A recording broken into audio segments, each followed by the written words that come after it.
यह कहानी किसकी स्त्री की है, आप बता सकते हो? यह फिर सुनिए दोस्तों, शुरू करते हैं।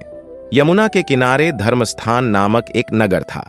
उसे नगर में गणाधिप नाम का राजा राज करता था। उसी में केशव नाम का एक ब्राह्मण भी रहता था। ब्राह्मण यमुना के तीर पर जप तप किया करता था। उसके एक लड़की थी जिसका नाम मालती था। वह बड़ी रूपवती थी। जब वह ब्याह के योग्य हुई तो उसके माता पिता और भाई को चिंता हुई।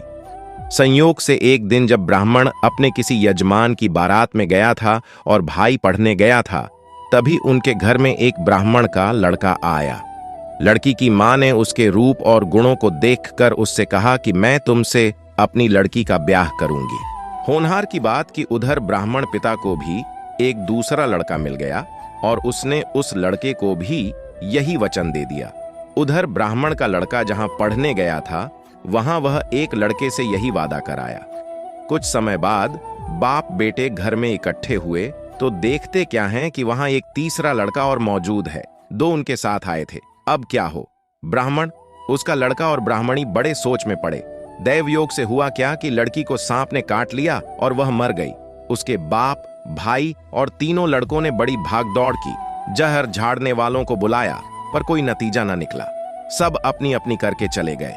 दुखी होकर वे उस लड़की को श्मशान में ले गए और क्रियाकर्म कराए। तीनों लड़कों में से एक ने तो उसकी हड्डियां चुन लीं और फकीर बनकर जंगल में चला गया। दूसरे ने राख की गठरी बांधी और वहीं झोपड़ी डालकर रहने लगा। तीसरा योगी होकर देश देश घूमने लगा। एक दिन की बात है, वह तीसरा लड़का घूमते घामते किसी नगर में पहुंचा और एक ब्राह्मणी के घर भोजन करने बैठा। जैसे ही उस घर की ब्राह्मणी भोजन परोसने आई कि उसके छोटे लड़के ने उसका आंचल पकड़ लिया। ब्राह्मणी से अपना आंचल छुड़ता नहीं था। ब्राह्मणी को बड़ा गुस्सा आया। उसने अपने लड़के को झिड़का, मारा, पीटा। फिर भी वह न माना तो ब्राह्मणी ने उसे उठाकर जलते चूल्हे में पटक दिया। लड़का जलकर राख हो गया। ब्राह्मण बिना भोजन किए ही उठ खड़ा हुआ। घर वालों ने बहुतेरा कहा पर वह भोजन करने के लिए राजी न हुआ। उसने कहा, जिस घर में ऐसी राक्षसी हो उसमें मैं भोजन नहीं कर सकता। इतना सुनकर वह आदमी भीतर गया और संजीवनी विद्या की पोथी लाकर एक मंत्र पढ़ा। जलकर राख हो चुका लड़का फिर से जीवित हो गया। यह देखकर ब्राह्मण सोचने लगा कि अगर यह पोथी मेरे हाथ पड़ जाए तो मैं भी उस लड़की को फिर से जिंदा कर सकता हूं।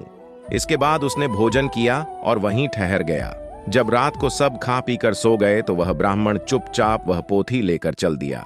जिस स्थान पर उस लड़की को जलाया गया था, वहां जाकर उसने देखा कि दूसरे लड़के वहां बैठे बातें कर रहे हैं। इस ब्राह्मण के यह कहने पर कि उसे संजीवनी विद्या की पोथी मिल गई है और वह मंत्र पढ़कर लड़की को फिर से जिंदा कर सकता हूं। इसके बाद उसने भोजन किया और वहीं ठहर गया। जब रात को सब खा पी कर सो गए तो वह ब्राह्मण चुपचाप वह पोथी लेकर चल दिया।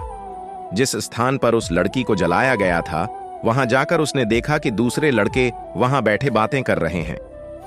इस ब्राह्मण के यह कहने पर कि उसे संजीवनी विद्या की पोथी मिल गई है और वह मंत्र पढ़कर लड़की को जिंदा कर सकता है, उन दोनों ने हड्डियां और राख निकाली। ब्राह्मण ने जैसे ही मंत्र पढ़ा, वह लड़की जी उठी। अब तीनों उसके पीछे आपस में झगड़ने लगे और वह राजा के पास गए। इतना कहकर बेताल बोला, राजा बताओ कि वह लड़की किसकी स्त्री होनी चाहिए? राजा ने जवाब दिया, जो वहां कुटिया बनाकर रहा उसकी। राजा बोला, जिसने हड्डियां रखी वह तो उसके बेटे के बराबर हुआ। जिसने विद्या सीखकर जीवन दान दिया वह बाप के बराबर हुआ। जो राख लेकर रमा रहा वही उसकी हकदार है। राजा का यह जवाब सुनकर वह लड़की उस लड़के की पत्नी बनी जो कुटिया बनाकर रह रहा था। यदि आपको यह कहानी अच्छी लगी तो हमारे DK099 को सब्सक्राइब करें